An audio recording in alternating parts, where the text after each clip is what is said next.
ഷാജിദ ഷാജി ഈ ഒരു ടോപ്പിക്കിന് the end ചോദിച്ചാൽ അത് ഒരിക്കലും ഉണ്ടാകില്ല എന്ന് മനസ്സിലാവുന്നുണ്ട് അല്ലേ? കാരണം ഡെയിലി ഓരോരോ കാര്യങ്ങൾ തന്നെയാണ് ഷാജിദയുമായി ബന്ധപ്പെട്ട് പുറത്തു വരുന്നത്. ഓക്കെ, അപ്പം എന്തായാലും ഈ ഒരു ടോപ്പിക്കിന് ദ എൻഡ് ഞാൻ എന്തായാലും തീരുമാനിച്ചിരിക്കുകയാണ്. ഇത് മേ ബി എന്റെ ഷാജിദ ഷാജിയുടെ ഒരു ലാസ്റ്റ് ടോപ്പിക് ആകട്ടെ എന്ന് ഞാൻ വിചാരിക്കുന്നു. കാരണം എനിക്കും വയ്യ, ഞാനും മടുത്തു ഈ ഒരു ടോപ്പിക് ഇട്ടിട്ട് എനിക്കും വയ്യ.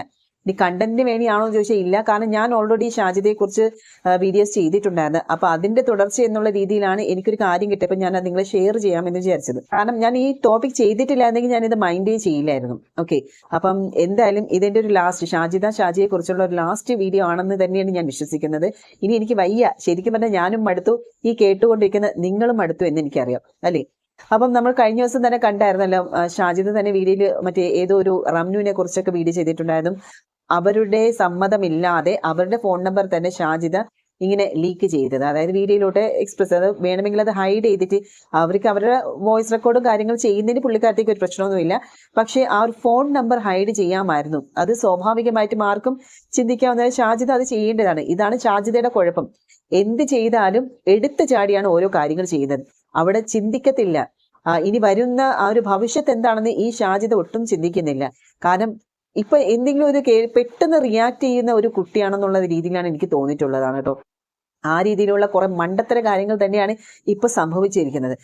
വന്ന് കല്യാണം കഴിഞ്ഞു എന്ന് പറയുന്നത്, പിന്നെ കല്യാണം കഴിഞ്ഞില്ല എന്ന് പറയുന്നു. എനിക്കറിയില്ല എന്തൊക്കെ എടുത്തചാട്ടക്കാരിയാണെന്നുള്ള കാര്യം മനസ്സിലായി. ഓക്കെ, എന്തായാലും ഷാജിദ തന്നെ ഷാജിദയെ നിയന്ത്രിക്കണം. അതിന് ഇനി വേറെ ആരെക്കൊണ്ടും ചെയ്യാൻ പറ്റില്ല.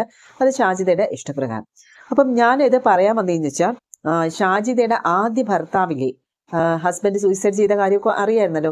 അപ്പം ഷാജിദ തന്നെ ഹസ്ബൻഡ് വീട്ടുകാരുമായിട്ട് കുറെ കാര്യങ്ങളുണ്ട്. പിന്നെ അവർ തമ്മിലുള്ള കോൺട്രവേഴ്സി, അതായത് ഈ ഹസ്ബൻഡ് സഹോദരി പുറത്തിട്ട വോയിസ് ഒക്കെ വലിയ രീതിയിൽ തന്നെ സോഷ്യൽ മീഡിയയിൽ ചർച്ചയായതാണ്.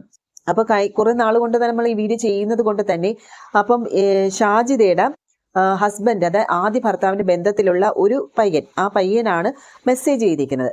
മെസ്സേജ് പറയുന്നത്, എന്നെ നിങ്ങൾക്ക് ആർക്കും അറിയില്ല, ഞാൻ പുള്ളിക്കാരത്തിയുടെ ഹസ്ബൻഡിന്റെ വീട്ടിലുള്ള ഒരാളാണ്. കണ്ടല്ലോ, ഇതാണ് പുള്ളിക്കാരത്തിയുടെ സ്വഭാവം. ഇനി നിങ്ങൾ പറ, എങ്ങനെയാണ് ആ സ്ത്രീയെ ഒരു കുടുംബത്തിന് താമസിപ്പിക്കാൻ പറ്റും? സഹോദരൻ കട പറ്റിച്ചു എന്നാണല്ലോ എല്ലാവരോടും പറഞ്ഞു നടന്നത്. ആ സഹോദരന്റെ മകനാണ് ഞാൻ. അപ്പം വ്യക്തി ആരാണെന്ന് മനസ്സിലായില്ല. ആ ഒരു സഹോദരന്റെ മകനാണ് ഈ ഒരു മെസ്സേജ് ഇട്ടിരിക്കുന്നത്. ഞങ്ങൾ ആരെയും പറ്റിക്കാനും നിന്നിട്ടില്ല, തട്ടിയെടുക്കാനും നിന്നിട്ടില്ല. പുള്ളിക്കാരത്തിയുടെ സ്വഭാവം ശരിയല്ലാതെയാണ് ആ പാർട്ണറായിട്ടുള്ള 2 സഹോദരങ്ങൾ തമ്മിൽ പ്രശ്നമുണ്ടായത്. പിന്നിലൂടെ കുത്തി കുത്തി ഏട്ടനെ അനിയനെ കൂടി തെറ്റിച്ചു. അങ്ങനെയാണ് ആ കട നമ്മുടെ കയ്യിൽ വന്നത്. നാട്ടിലേക്ക് വന്ന് അന്വേഷിച്ചാൽ മതി പുള്ളിക്കാരത്തിയുടെ സ്വഭാവം. ഇനി നിങ്ങൾ പറ, ഇങ്ങനെയുള്ള ഒരു സ്ത്രീയെ എങ്ങനെയാണ് കുടുംബത്തിൽ വെച്ച് കൊണ്ടിരിക്കുക? ഇനി ഒന്നുകൂടി പറയാം, പുള്ളിക്കാരത്തിയുടെ സ്വഭാവം ശരിയല്ലാണ്ട് തന്നെയാണ് എൻ്റെ എളാപ്പ മരണപ്പെട്ടത് എന്ന് എനിക്ക് 100% ഉറപ്പുണ്ട്.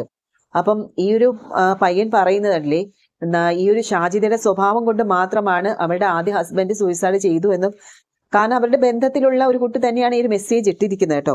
അങ്ങനെയുള്ള പ്രശ്നങ്ങൾ കൊണ്ട് തന്നെയാണ് ഞങ്ങൾ അവരെ കുടുംബത്തിൽ നിന്നും അകറ്റിയത്. മനസ്സിലായില്ല, അല്ലാണ്ട് മരണപ്പെട്ട ഭർത്താവിന്റെ വീട്ടുകാർ ഒരിക്കലും മോശക്കാരനല്ല.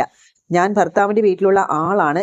പുള്ളിക്കാരി ഈ ഒരു മെസ്സേജ് കണ്ടാൽ നാളെ എനിക്കെതിരെ തിരിഞ്ഞ് വേറെ വീഡിയോ ഉണ്ടാക്കിയിട്ട് വരുമെന്ന് എനിക്ക് നല്ല ഉറപ്പുണ്ട്. ഉണ്ടാകട്ടെ എന്നാണ് നമ്മുടെ ഈ ഒരു പയ്യൻ പറയുന്നത് കേട്ടോ. ശരിക്കും പറഞ്ഞാൽ ഷാജിദ ഇപ്പൊ കാണിക്കുന്നത് ഒരുപാട് മണ്ടത്തരങ്ങൾ തന്നെയല്ലേ. ഇന്റർവ്യൂവിൽ ഒന്ന് വന്ന് പറയും, പിന്നെ വീഡിയോ വന്നെടുത്ത് വന്ന് പറയും. അതൊക്കെ എടുത്തുചാട്ടത്തിന്റെ ഫലമാണ്. എന്തായാലും എടുത്തുചാട്ടത്തിന്റെ ഫലമായിട്ട് തന്നെ ഇപ്പം ശരിക്കും പറഞ്ഞാൽ അടുത്ത ഒരു 8ന്റെ പണി ഷാജിദയ്ക്ക് കിട്ടാൻ പോവുകയാണ് കേട്ടോ. ഇപ്പം ആദ്യ ഭർത്താവ് സൂയിസൈഡ് ചെയ്തു എന്ന് പറഞ്ഞു. ആദ്യ ഭർത്താവിന്റെ ഒരു റിലേറ്റീവ്, അതായത് സഹോദരന്റെ മകൻ തന്നെയാണ് ഈ മെസ്സേജ് അയച്ചതും. അതുപോരാഞ്ഞിട്ട് ഇപ്പം ആദ്യ ഭർത്താവിന്റെ മരണവുമായി ബന്ധപ്പെട്ട് ഒരു മെസ്സേജും കൂടെ വന്നിട്ടുണ്ട്. കബീറിന്റെ മരണം അന്വേഷിക്കാൻ നമ്മൾ നാട്ടുകാർ ആക്ഷൻ കമ്മിറ്റി രൂപീകരിക്കുന്നുണ്ട്. എന്തായാലും ഇതിന്റെ സത്യം വെളിച്ചത്ത് കൊണ്ടുവരിക തന്നെ ചെയ്യും ഇൻഷാ അല്ലാഹ്. അപ്പം ഈ ഒരു മെസ്സേജ് കൊണ്ട് മനസ്സിലായല്ലോ.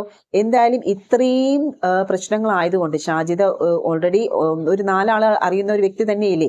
അപ്പൊ അതുകൊണ്ട് തന്നെ ഇപ്പൊ കാണിച്ച ഈ ബുദ്ധിമോശം കൊണ്ട് തന്നെ അല്ലെ, ഈ ആദ്യ ഭർത്താവിന്റെ മരണം ഏത് രീതിയിലാണെന്നുള്ള ഒരു അന്വേഷിക്കാൻ വേണ്ടിയിട്ട് നാട്ടുകാർ തന്നെ ഒരു ആക്ഷൻ കമ്മിറ്റി രൂപീകരിക്കുന്നുണ്ട് കേട്ടോ. അപ്പൊ എന്തായാലും അതിന്റെ സത്യാവസ്ഥ എന്ത് തന്നെ ആയാലും, ഇപ്പൊ ഷാജിദ തെറ്റ് ചെയ്തിട്ടുണ്ടോ ഇല്ലയോ എന്നുള്ള കാര്യമൊന്നും നമുക്കറിയത്തില്ല.